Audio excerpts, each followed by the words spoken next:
Throughout my first year at university, this module has taught me a range of different creative and technological skills that I'll be able to take forward with me into future practices.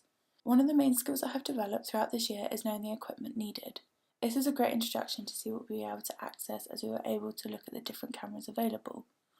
We were taught individually as well within groups in different studios which focus on aperture, ISO and white balance of the cameras, enabling us to further our camera knowledge and take our skills one step further. We were there placed into groups where we were given the task to set up the cameras into a one-on-one interview scenario. As well as learning about the cameras in this exercise, we also got to learn about the basic skills needed to work with an audio. In this particular exercise, we focused mainly on the boom mic. From learning these skills, we were able to test them out in various mini projects set to us throughout the year, which we then had to post on the class blog. Things included were a 5x5 short film and an audio interview. From the 5x5 project, I was able to apply my existing knowledge on camera angles. Furthering my learning on different camera angles, I was able to make my work more appealing to the eye and engage more with the audience. With my newly developed audio skills, I was then able to make a successful audio interview. This tied in well with the music challenge that was then set to us as we were asked to create a narrative for a piece of music. We worked in groups to create this project which helped further my communication skills. Within this project, we were introduced to the pre-production planning that coincided when creating a film, some of which included carrying out pieces of documentation to show locations we had scouted, release forms, and risk assessments needed when booking out kit. Due to family difficulties, I was not able to be present for the filming of our music challenge, but from good communication within the group, I was able to keep informed as to how it went. For the post-production, I wanted to build my skills on an editing platform that I hadn't used before. From studying media production at college, I had a good understanding of Final Cut, but was not familiar with the program Premiere. Although I was unaware of all the features within this, I had a basic principle to Final Cut, so I wasn't completely lost when being able to further my skills. Moving forward, we were presented with a brief for the documentary. The skills that I had learned prior to this module in college and also in the first few weeks, I was confident in the skills to get the documentary to a good standard.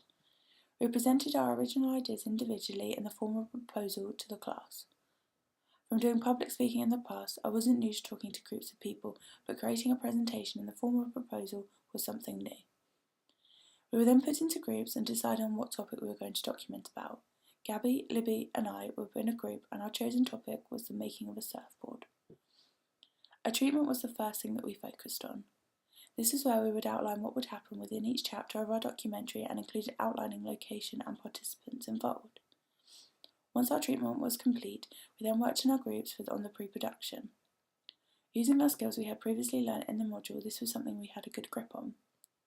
Although choosing a location far away, that meant that we were unable to scout out the locations used.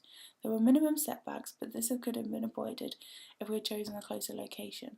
Was wearing masks, and we realised that actually talking to them is really difficult, so we couldn't record any audio. So we couldn't really hear anything they said. So we've decided to change it a little bit and do quite a lot of voiceover, which in theory isn't something we really wanted to do, but we'll have to think about in future projects. Whilst away, we made sure that we kept all of our footage labels and dated in the correct folders. We learned that organisation, communication and preparation was vital in making a successful documentary as a group.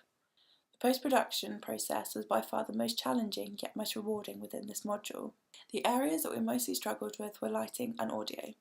Looking into lighting, there were areas in which we could have used more artificial light in the sense of a DDO light to get our desired effect within a certain shot. Although this wasn't always the case, as when filming in the Cafe Whiskers there was limited natural light, so a change of location is something we could have considered at that time.